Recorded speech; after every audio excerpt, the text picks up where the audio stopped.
Hello, everyone. This is Tim. Book two for this month is Hope on a Tightrope, and we're in it. So let's just continue to read it, get as much in as we can. Now, we're picking up from the last video. That view is too often a minority view within the Christian community because it requires too much love, too much courage.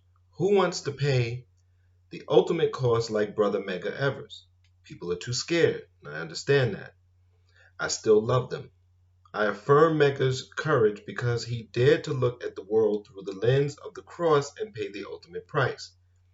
Malcolm did it in the Islamic tradition. Martin certainly did it in his tradition. He bore his cross from age 26 until he was assassinated at 39. The American empire is just so cross-averse. America denies its night side until it breaks right through.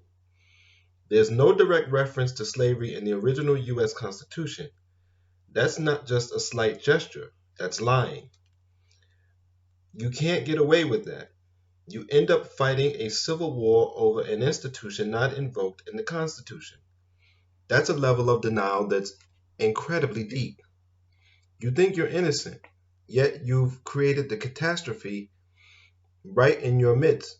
You try to sanitize and sterilize it so expertly that you think the funk is not going to hunt you down, but it never works. It is unclear whether we're going to make it.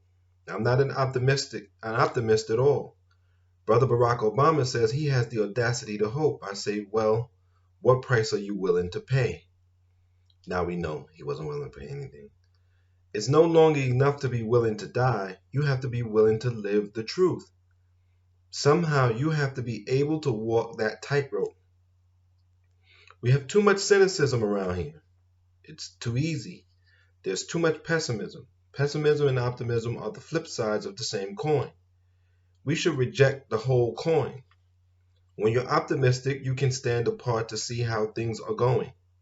But when you're full of hope, you're in the midst of the muck. You're working it out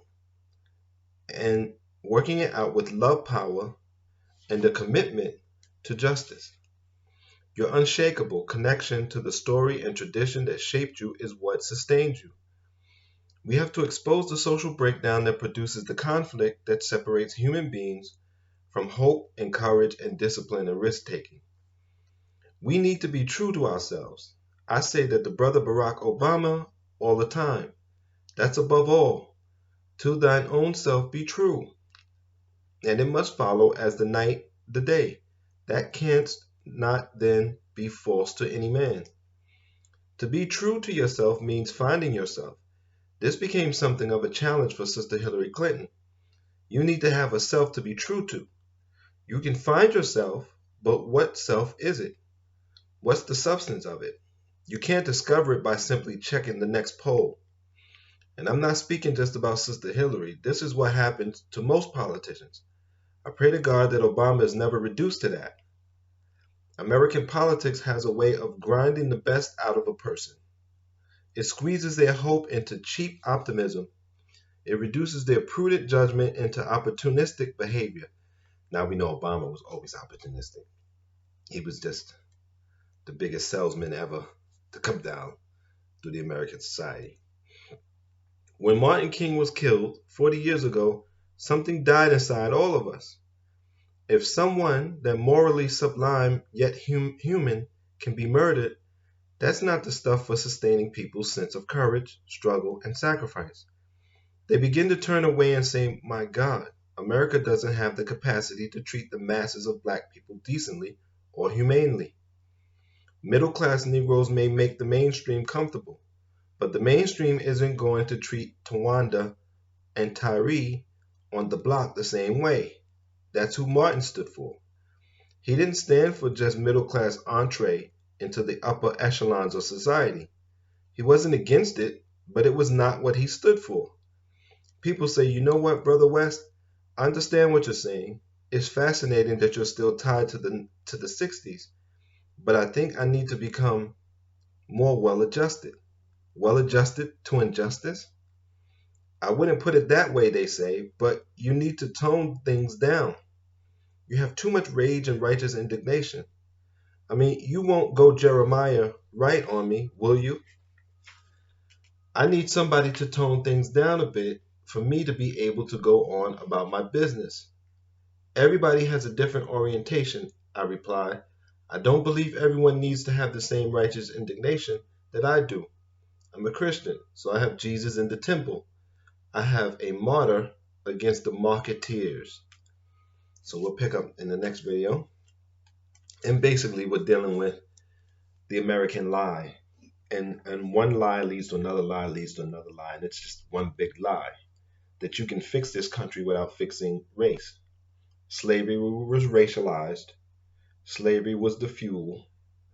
They knew it was evil when they did it, and they built the country on it. So the country keeps reverting back to it because it doesn't understand anything else. It's just like a program. If it doesn't recognize justice, it won't use it. If it only recognizes blacks to be on the bottom, then that's what it's going to do. No matter what you try to do around and nibbling around the margins, the structure of the system, the core of the system recognizes the hierarchy that this country was built on. You either need a new constitution or just a new society altogether. And we're going to get it one way or the other. Either nature will force us back into it, out of it, or we'll come out of it ourselves. I want to thank you for your support. Until next time, please take care of your mind, take care of your bodies, and be safe.